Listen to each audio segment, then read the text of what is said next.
Britain's new Brexit plan represents a significant move towards a much less disorderly departure from the European Union, though it will not be accepted in full by the 27 other member states, Ireland's Foreign Minister said on Sunday.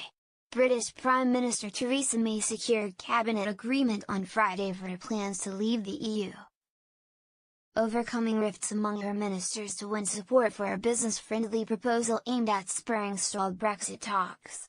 I think for the first time we're seeing very direct language which points to a much softer Brexit than I think some people have been commenting on, and that has to be welcomed, Simon Coveney told national broadcaster RT.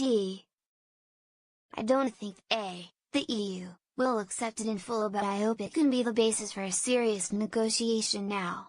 I think there will be some concerns in the EU that this is essentially Britain picking and choosing what elements of the single market it wants to be part of. The EU has always said that once Britain softens its red lines, that they would also show some generosity and flexibility, but I think there will be limitations to that flexibility.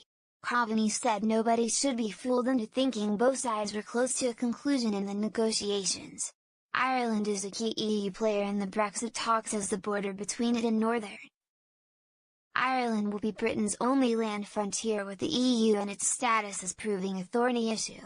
While both sides agree they must have a contingency plan to keep the border open, a backstop solution was only agreed in very general terms in December, and there is no consensus on how to put it in place by Brexit Day in March 2019.